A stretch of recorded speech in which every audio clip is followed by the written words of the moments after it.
Bonsoir à toutes et à tous. Bienvenue à notre réunion de prière et de lecture du 25 août 2022. Nous avons montré la vie de Sainte Joséphine Bakhita. Vous pensiez peut-être que ces abominations n'existaient plus.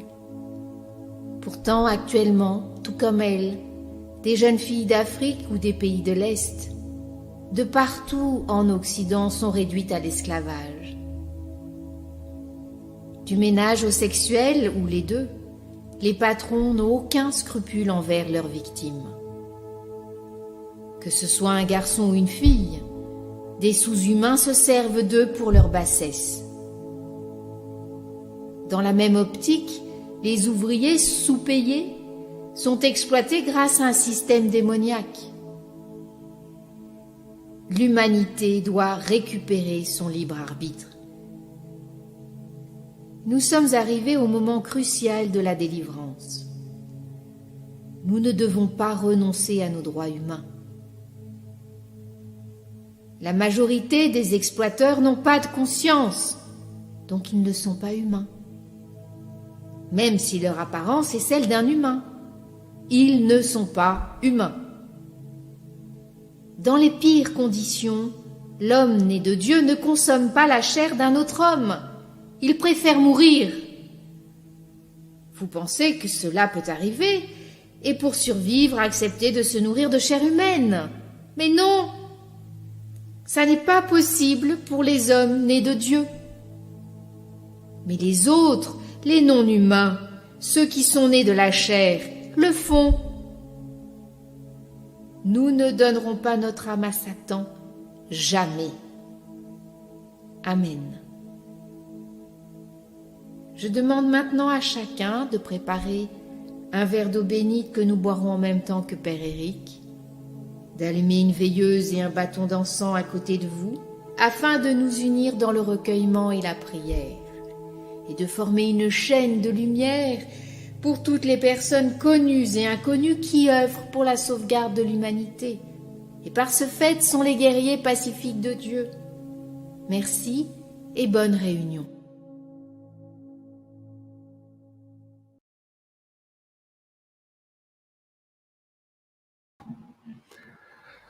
Que la flamme de cette bougie illumine le cœur de tous les hommes.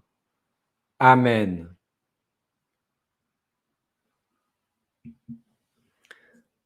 Partageons ce verre d'eau bénite en union spirituelle pour Dieu. Que cette eau bénite et consacrée purifie mon corps et mon âme, et garde mon âme immortelle dans la lumière de Jésus-Christ notre Sauveur. Amen.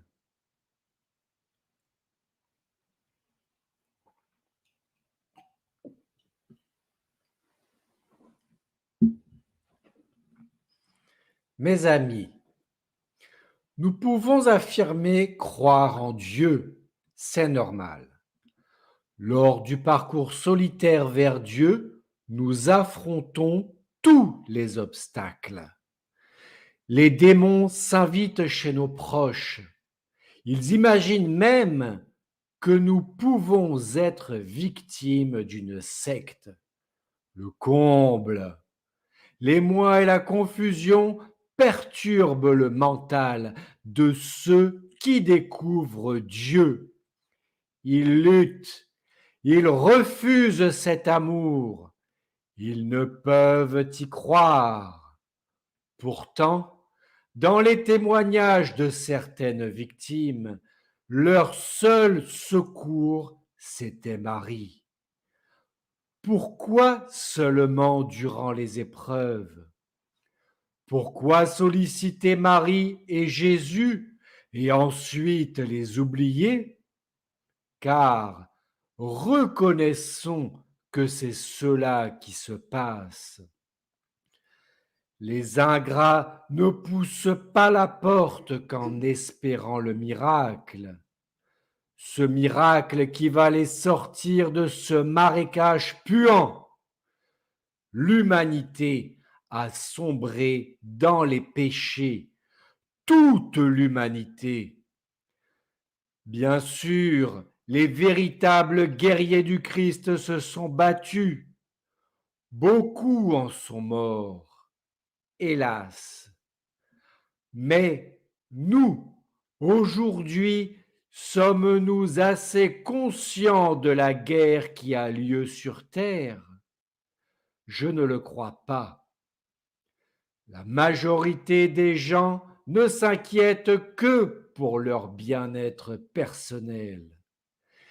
Il est plus que temps de se repentir et d'accepter enfin l'amour divin dans notre vie. Amen.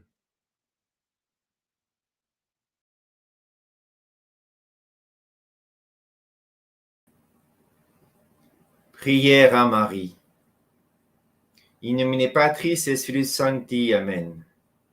Quand vient pour nous l'heure de la décision, ô Marie, Mère de Dieu, aide-nous à dire oui.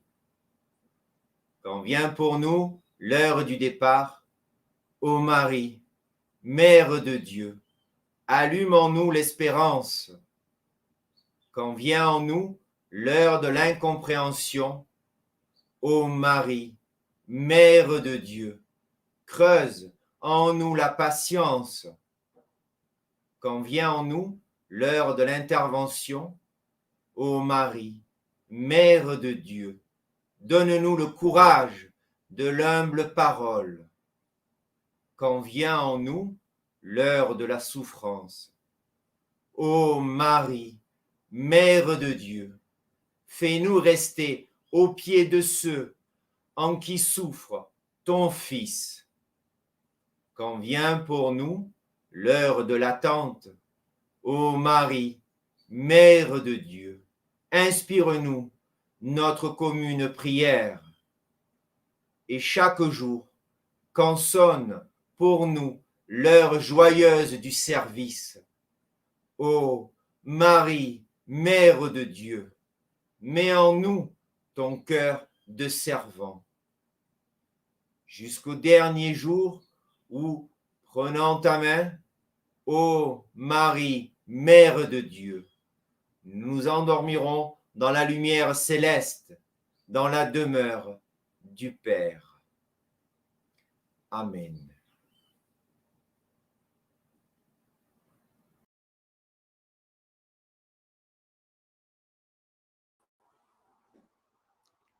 Sainte Marie, je vous choisis aujourd'hui pour dame et maîtresse de notre maison. Sainte Vierge bénie, dont le cœur est pur et souffrant, nous reconnaissons que vous êtes Notre-Dame et la reine de cette maison. Préservez notre maison de tout mal. Sainte Marie, Mère de Dieu, qui avez été conçue sans péché, je vous choisis aujourd'hui pour dame et maîtresse de notre maison. Je vous prie de la préserver du feu, de l'eau, du tonnerre, de la tempête, des tremblements de terre, des maléfices et voleurs, des rebelles, de la guerre, de tout mal. Bénissez et protégez, Vierge Sainte, toutes les personnes qui y demeurent.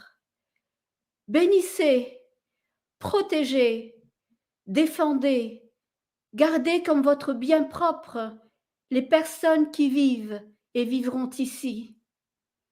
Préservez-les de toutes disgrâces et infortunes, mais par-dessus tout, accordez-leur l'insigne grâce d'éviter le péché, l'hérésie, la division, la maladie, la mort subite et autres malheurs et accidents.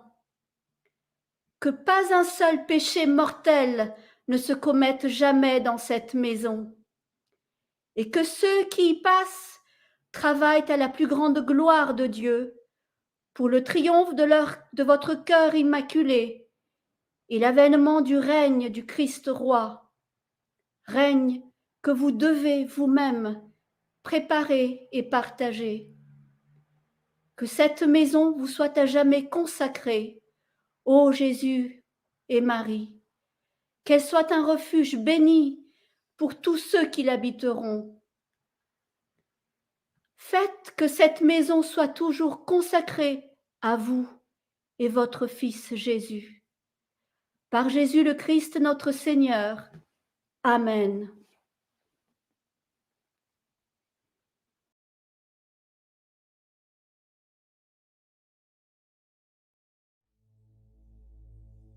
Je te salue Marie, Mère de Dieu, trésor vénéré de tout l'univers, lumière qui ne s'éteint pas.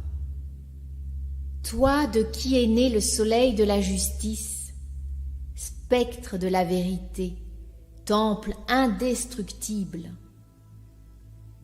Je te salue Marie, demeure de celui qu'aucun lieu ne contient. Toi qui as fait pousser un épi qui ne se flétrira jamais. Par toi, les bergers ont rendu gloire à Dieu. Par toi est béni dans l'univers celui qui vient au nom du Seigneur. Par toi, la Trinité est glorifiée. Par toi, la croix est adorée dans l'univers entier. Par toi exultent les cieux. Par toi, l'humanité déchue a été relevée. Par toi, le monde entier a enfin connu la vérité. Par toi, sur toute la terre se sont fondées des églises. Par toi, le Fils unique de Dieu a fait resplendir sa lumière sur ceux qui étaient dans les ténèbres, assis à l'ombre de la mort. Par toi, les apôtres ont pu annoncer le salut aux nations. Comment chanter dignement ta louange, ô Mère de Dieu, par qui la terre entière tressaille d'allégresse. Amen.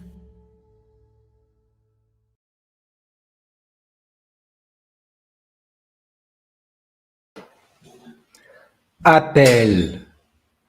J'appelle à mon secours les forces subtiles de la nature afin de permettre à l'égrégore de la chrétienté de grandir autour et en dedans de la terre. La puissance éternelle de Dieu le Créateur s'étend autour de nous et nous guérit de tout maux.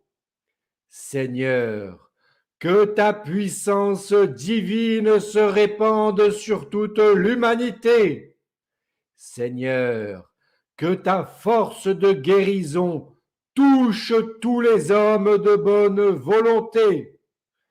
Seigneur, que ta présence à nos côtés nous fortifie afin que cet exorcisme collectif soit reçu par tous. Au nom du Dieu vrai, vivant, omnipotent et omniprésent, que les arcanes de la destinée humaine soient libérés du joug des satanistes. Ainsi soit-il.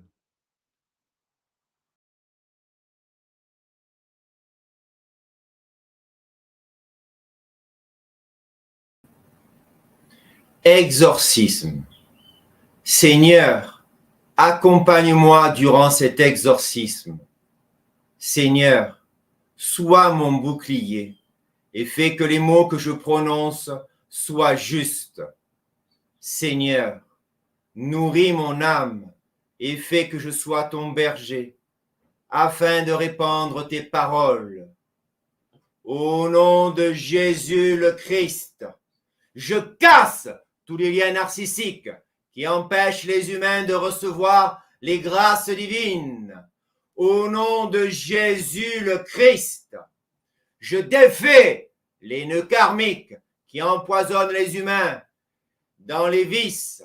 Au nom de Jésus le Christ, je détruis les citadelles mentales des alcooliques et des drogués.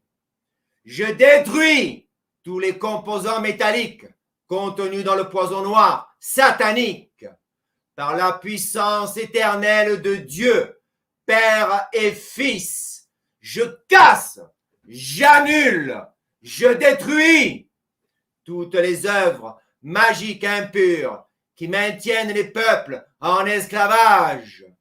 Par la puissance et la force éternelle de Dieu, Fils et Père. J'éparpille aux 4 points cardinaux les fluides délétères des parasites synthétiques afin que chaque humain soit guéri du mal obscur. Au nom de Jésus le Christ, par la puissance de la croix, j'anéantis tous les projets ténébreux des sectes diaboliques de l'Est, du Sud, de l'Ouest et du Nord. Par la force de vie qui maintient la forme, que tous les parasites sortent du corps des empoisonneurs. Que Jésus le Christ nous accompagne et nous rassemble afin que la nouvelle alliance ne soit réalisée qu'avec les humains véritables. Seigneur, sois clément et accorde-nous la grâce de la rédemption. Cela est dit ici-bas, cela est fait ici-bas et aux cieux. Ainsi soit-il.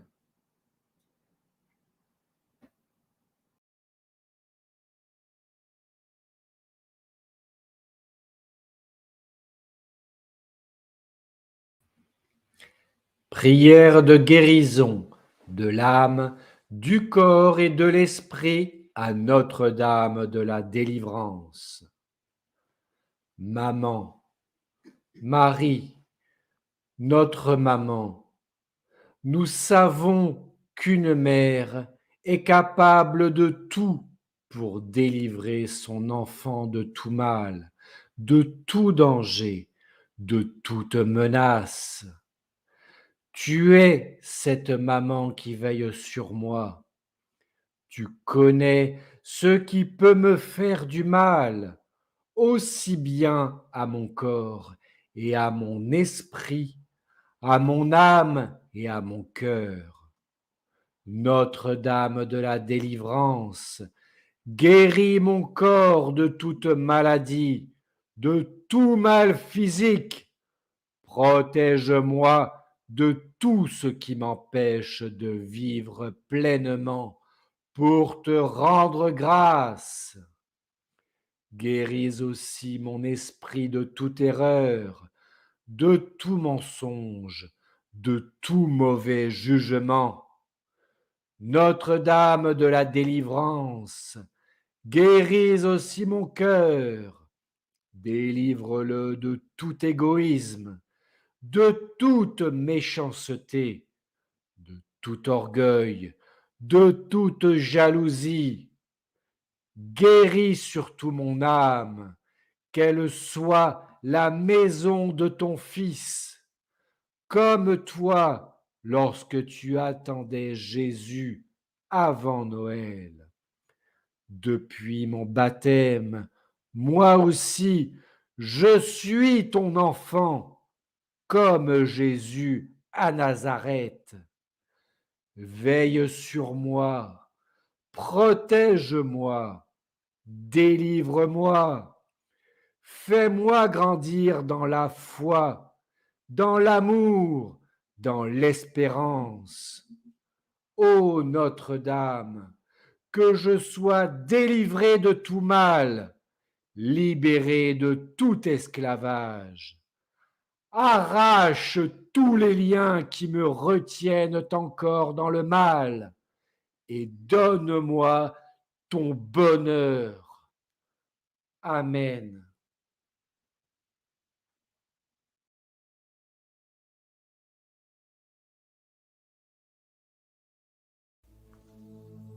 Prière à Marie. Ô Marie, Vierge bénie, toi qui défais les nœuds, aide-nous à nous libérer des liens néfastes que les ennemis de Dieu ont mis en place sur terre et dans le ciel. Ô Marie, Vierge bénie, toi qui défais les nœuds, fais en sorte que tous les liens négatifs inscrits dans le sang des victimes soient neutralisés et balayés par la puissance du Saint Graal.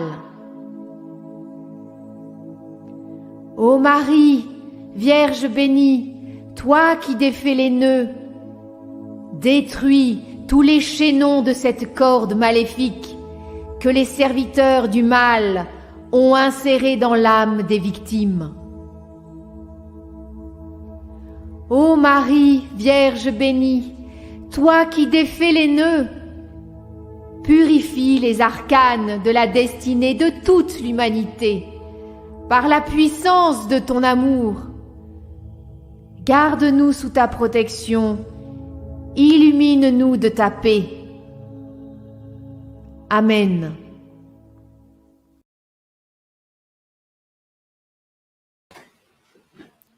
Prière pour les défunts.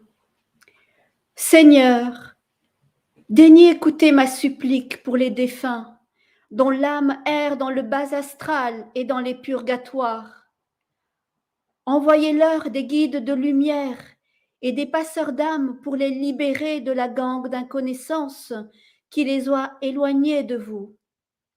Toutes les victimes du Covid, tous les soldats morts au combat, tous ceux qui ont été assassinés, tous les pensionnaires des maisons de retraite abandonnés sans soin, tous ceux que je connais et ceux dont j'ignore les noms.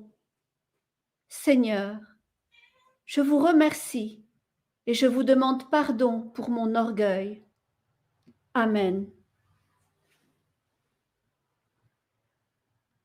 Pour ceux qui ne croient pas que les démons existent et que le poison noir détruit les victimes, nous vous invitons à bien regarder cette vidéo filmée durant l'acte de libération des personnes possédées. Ayez le courage de regarder jusqu'au bout et de comprendre que nous nous battons contre le mal. Rapprochez-vous de Dieu. Priez pour ceux qui sont déjà morts. Priez pour tous ceux qui vont mourir. Demandez le pardon et l'indulgence. Demandez la repentance pour toutes les victimes du poison noir et pour vous également. Amen.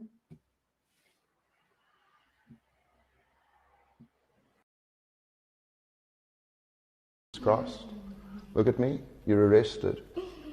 Is the part of your kingdom threat? Is it? But she won't take it. What happens if she takes it? She's ours. She's yours. How? It's just it's team. Oh, you work through medicine. No, but it's Have you noticed the serpents? the serpents. What serpents? Look at all hospitals.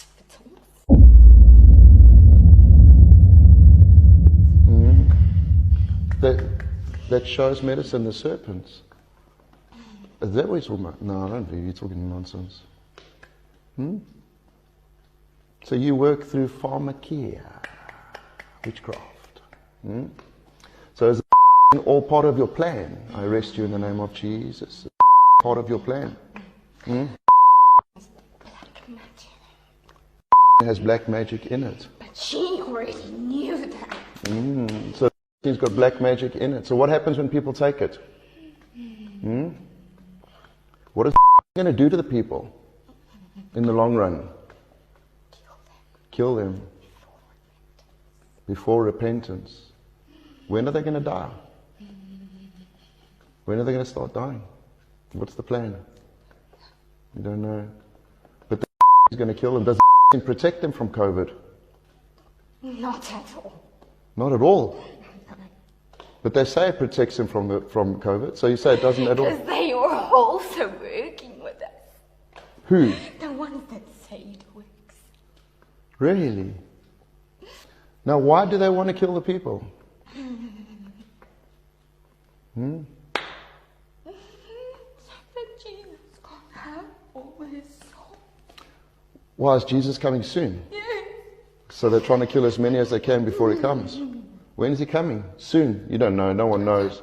But we know it's soon, right? Time is short, right? So where have you been every time we've cast you out? Waiting.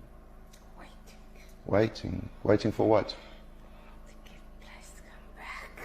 Oh, waiting for a good place to come back. What's a good place to come back? A door. So you're waiting for a door to be opened. What doors do Christians open for demons to come in? Unforgiveness, hatred, and Fear. fear. Everybody's so fearful, don't they know? Not all. Not all. What is it? Isn't it just medicine? No. It's medicine. No. It's helping people. Harming people. It's helping people. It's harming people. But it's from doctors. The doctors say we must take it. They work with us. Do they know they're working with you? Some yes, some do. Not all, though. So what's I don't understand. What's in there? I command you, tell me in the name of Jesus. Luke 8 verse 17, look at me. Luke 8 verse 17, look at me. Luke 8 verse 17, there's nothing hidden that will not be made manifest. Nothing secret that will not be known. Is that the word of God? Yes. Who's the word? Jesus. So do you have to obey the word? Yes. So what's in that's Magic. black magic? Witchcraft. Witchcraft. So as soon as someone gets do they immediately get demons? They just open doors. Oh, they open the doors and then the demons come in. Yes. But now what if I got and then I repented of it?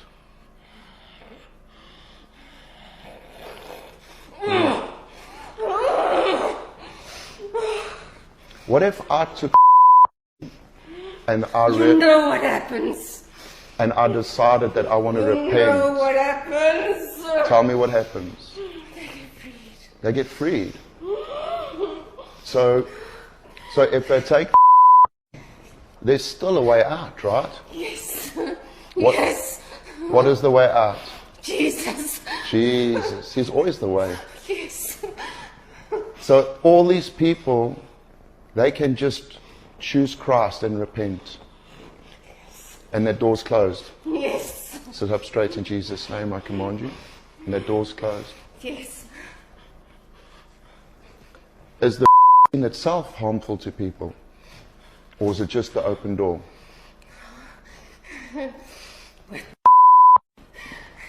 It's harmful. Is it harmful? Yes. Why? What is it going to do to people? It's gonna take their souls if they don't know. How's it going to take their souls? They're gonna go to hell. If they take Yes. why? Because we've won. You haven't won. If they don't know, they don't repent. But if they repent,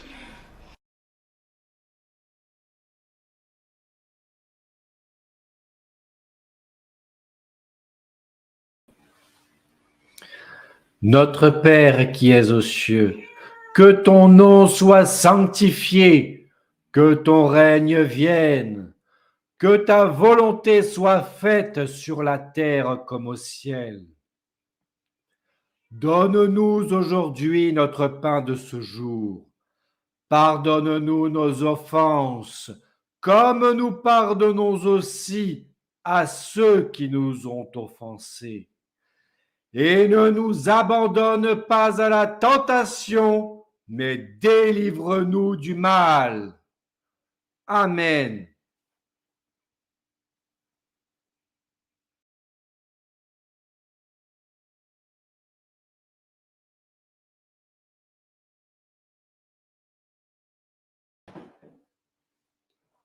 Je vous salue Marie, pleine de grâce. Le Seigneur est avec vous. Vous êtes bénie entre toutes les femmes, et Jésus, le fruit de vos entrailles, est béni. Sainte Marie, Mère de Dieu, priez pour nous pauvres pécheurs, maintenant et à l'heure de notre mort. Amen.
Mes chers amis, encore une fois, nous avons dépassé les limitations diaboliques. Nous sommes réunis pour communier ensemble et c'est une grâce spirituelle. Merci à la technologie qui nous est donnée et qui nous aide à communiquer. Gardons en nous la meilleure part du modernisme et éloignons les pestilences des faux progrès. Les satanistes veulent nous pucer comme le bétail. Ils veulent même nous empêcher de penser par nous-mêmes avec des puces adaptées. Ils se fichent pas mal de nous couper la conscience d'être et d'exister. C'est leur but. Voler notre âme immortelle. Faire de nous des robots dont ils savourent la chair en nous éliminant. Et les âmes, que vont-elles devenir? Elles seront prisonnières dans un réseau quantique pour alimenter leur système satanique.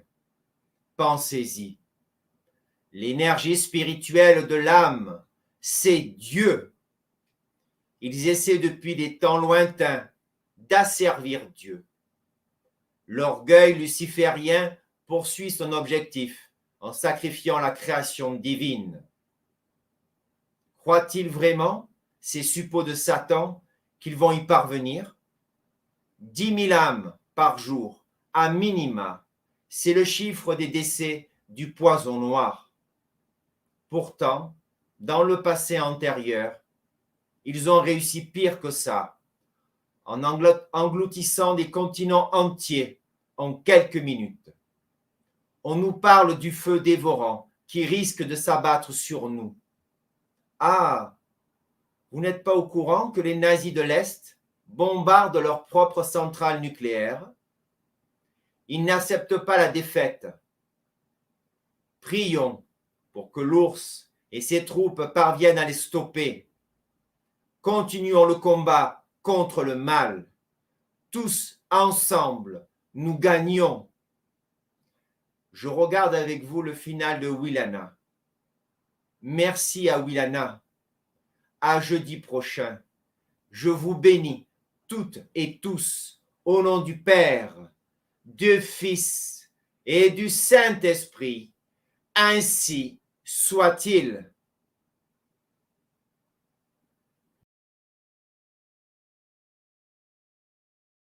Bonjour à tous et à toutes. Cette semaine, nous abordons le sujet ô combien passionnant des statues de Marie qui pleurent. Comme toujours, pour aller plus loin, vous trouverez en description les sources des documents qui m'ont aidé à réaliser cette vidéo. J'espère que cela vous plaira et je vous souhaite un bon visionnage. Nous sommes le 29 août 1953 en Italie, plus particulièrement à Syracuse, en Sicile. Au 11 rue des Jardins de Saint-Georges habitent Angelo Iannuso et Antonina Giusto. C'est un jeune couple, très courageux. Mais ils vivent très modestement dans ce quartier qui est le plus pauvre de toute la ville. Ce matin, Antonina, qui est enceinte, a dû rester au lit, car elle se sent très fatiguée. Accroché au mur de la chambre se trouve un buste de la Vierge en céramique d'une 30aine de centimètres. C'est un cadeau reçu à leur mariage quelques mois plus tôt. Cette représentation de la Vierge est plutôt inhabituelle. En effet, dans l'iconographie classique, le cœur de la Vierge est souvent transpercé d'un glaive, alors que là, le cœur de Marie est entouré d'épines et des flammes s'en élèvent. Antonia se repose donc à cause d'une grossesse plutôt difficile. Elle a notamment totalement perdu la vue ce samedi, de 3h à 8h du matin. Là, elle commence à distinguer à nouveau tout ce qui l'entoure et son regard est attiré par le buste de la Vierge. Elle a l'impression que Marie pleure. Non, ce n'est pas possible, se dit-elle. Sa vue doit encore lui jouer des tours. Alors, elle s'approche et constate que des larmes sont en train de s'écouler des yeux de la Vierge. Elle est bouleversée. Voici sa déclaration. Je me rendis compte à ma grande stupeur que l'effigie de la Vierge versait des larmes, pleines d'émotion. J'appelai ma belle-sœur Grazia Iannuso et ma tante Scarlata Antonina, qui était à mon chevet, pour m'assister, leur indiquant les larmes. Au premier abord, celles-ci crurent qu'il s'agissait d'hallucinations dues à ma maladie, mais après maintes instances de ma part, elles s'approchèrent du tableau et constatèrent, elles aussi, que des larmes s'écoulaient, effectivement, des yeux de la Vierge, et quelques gouttes allèrent tomber sur le chevet du lit. Dans cette matinée, du samedi 29, la Vierge a pleuré à 6 ou 7 reprises. Et elle va pleurer de nouveau le soir, peu après que le mari, Angelo, fut rentré de son travail. Quand il constate le phénomène, il est lui-même ému au plus haut point. Il ne peut résister à se mettre à genoux et à prier. Des voisins vont venir constater. Et la nouvelle va traverser la ville comme une traînée de poudre. Et bientôt, une petite foule s'amasse pour voir les larmes de la Vierge. Le dimanche 30 août, le deuxième jour du larmoiement, Nicolas Guarino, un cinéaste amateur de Syracuse, avec sa caméra, a filmé la scène en direct. Dans ces images, il a filmé la formation, l'écoulement et le versement des larmes. Je vous laisse découvrir cette vidéo où l'on peut voir l'apparition de ces larmes. Certes, elle n'est pas de très bonne qualité, mais pourtant, elle témoigne de ce miracle. L'Église accueille la nouvelle avec précaution. En effet, ce n'est pas la première fois qu'une représentation de la Vierge pleure. Et comme toujours, il existe des gens peu scrupuleux qui cherchent à faire du profit et créent des canulars de toutes pièces. Les techniques sont connues, pas très compliquées à mettre en place. Il s'agit de cacher une pompe dans une statue ou alors d'insérer du liquide quand personne n'est présent et d'attendre qu'il s'écoule naturellement. Bref, l'Église est au courant de ce genre d'imposture. C'est pourquoi elle décide d'agir comme toujours, avec prudence. Le mardi 1er septembre à 11h, une commission d'experts nommée par la curie archiépiscopale se rend sur les lieux. Elle est composée d'un ingénieur, de l'abbé Giuseppe Bruno, qui est le curé de la paroisse, et de plusieurs médecins. Ils vont tous assister au phénomène des larmes en direct et deviendront ainsi des témoins oculaires de première importance. Le phénomène ne peut être nié.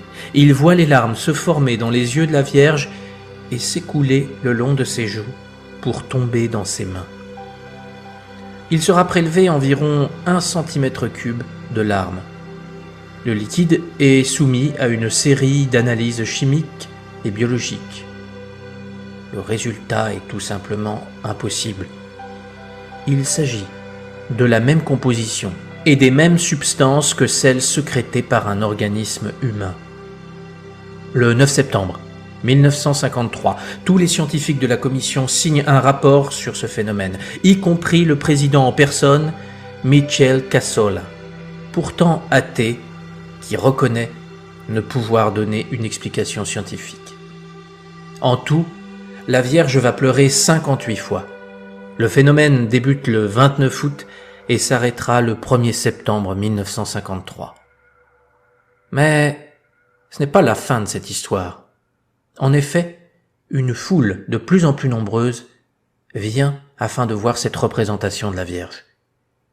Et des guérisons extraordinaires vont commencer à se produire. Une commission médicale spécialement créée à cet effet va étudier les cas afin de savoir si ce sont des vrais rétablissements.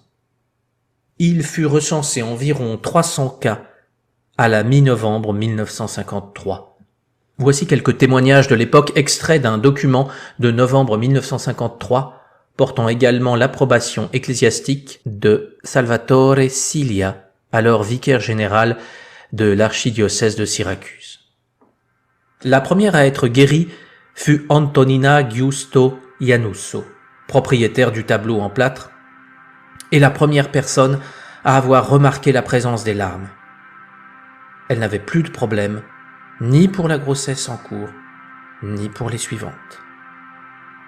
Le petit Salvatore Alifi, presque 2 ans, avait été diagnostiqué avec un néoplasme du rectum, après que ses parents, désormais désespérés, se soient tournés vers l'intercession de Marie. L'enfant ne souffre plus désormais d'aucun mot. La petite Enza Moncada, âgée de 3 ans, souffrait de paralysie du bras droit depuis l'âge de 1 an. Après que le coton béni lui ait été appliqué devant l'image, elle a commencé à bouger son bras. Catherine Ferracini, 38 ans, frappée par une thrombose cérébrale, était paralysée et muette. Au retour d'une visite à la Madone et après avoir appliqué le coton béni, elle a retrouvé sa voix. Bernardo Tranchida, habitant de la petite ville de Trépani, 38 ans, paralysé suite à un accident de travail. Un jour où il était hospitalisé à Livourne, il entendit une femme et un homme parler des événements de Syracuse. Bernardo était sceptique. La femme lui offrit alors un morceau de coton béni, et dans l'après-midi, Bernardo envoyait un message à sa famille pour leur annoncer qu'il était complètement guéri. Plus tard, il déménagea à Syracuse pour honorer Marie. Et pour finir, nous prendrons le cas de Anna Gaudioso Fassallo.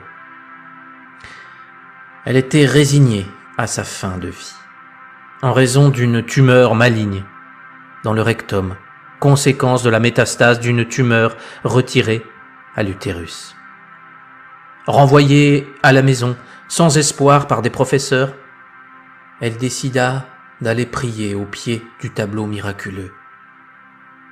Dans sa prière, pleine d'espoir, son mari lui appliqua un morceau de coton béni sur le lieu malade. Et dans la nuit du 30 septembre, Madame Anne eut l'impression qu'une main enlevait le coton, et le matin, elle le trouva détaché. Indécise de le remettre, elle a écouté sa petite nièce de 5 ans qui lui avait dit de ne pas le faire, car la Madone avait parlé à son petit cœur en lui disant qu'elle avait fait le miracle à sa tante. De nombreuses visites médicales ultérieures ont confirmé son rétablissement total. Voilà quelques exemples de cas de guérison physique, mais il faut savoir qu'il y a eu également des guérisons spirituelles et aussi des conversions. À partir de là, le nombre de fidèles devient de plus en plus nombreux. Et le 19 septembre, Monseigneur Baranzini, l'archevêque de Syracuse, va faire transférer le buste de la Vierge sur une place toute proche et va l'installer dans une niche. Pendant les mois de septembre et octobre, plus d'1 million de pèlerins vont défiler devant la Vierge. L'épiscopat de Sicile, présidé par le cardinal Ernesto Ruffini, a reconnu l'authenticité des lacrymations le 13 décembre 1953. Ce lieu de pèlerinage ne faiblit jamais en intensité et un sanctuaire fut donc construit. Il s'appelle le sanctuaire de la Madone des Larmes et il fut inauguré le 6 novembre 1994 par le pape Jean-Paul II. L'image de la Vierge fut donc transférée de la place Euripide à Syracuse vers le maître-autel du sanctuaire. Dans la crypte est conservé un reliquaire qui contient des mouchoirs ainsi que des boules de coton utilisées pour sécher le visage du tableau, ainsi que le tube dans lequel les larmes analysées ont été recueillies. Si vous souhaitez d'autres vidéos à propos de cas où des représentations de Marie ont pleuré, n'hésitez pas à me le dire dans les commentaires. Car bien que vous n'en entendiez jamais parler dans les médias classiques ou alors pour le tourner en ridicule ou le faire passer pour des canulars, sachez que ce phénomène incroyable est loin d'être rare. Oui, Marie pleure sur le monde. Et étant donné tous les événements tragiques qui se produisent, comment ne pas comprendre ces larmes? Même si vous semblez désemparé par la violence, même si vous pensez que vos actes ne sont qu'une goutte d'eau dans l'océan, ne cessez jamais d'agir pour le bien. Car chaque pensée, chaque sentiment, chaque acte dédié et inspiré par le bien sera une pierre ajoutée à une construction magnifique qui transformera ce monde. Que vous soyez la personne la plus puissante ou la plus petite de ce monde, vous êtes tous des enfants de Dieu et c'est votre héritage que de faire de grandes choses. Nous avons tous en nous une flamme, et si faible soit-elle, Il est en notre pouvoir de l'alimenter pour qu'elle devienne un brasier gigantesque. Mais avant cela, il est préférable d'être prudent. Ne vous exposez pas à des courants qui peuvent anéantir votre foi, votre amour, votre espérance. Ne fréquentez pas n'importe qui. Ne lisez pas n'importe quoi, n'allez pas voir n'importe quel programme télé ou vidéo. Choisissez des nourritures pour le cœur, pour l'intelligence, pour l'esprit, qui vous renforcent intérieurement. Quand vous serez vraiment fort, vous pourrez tout affronter.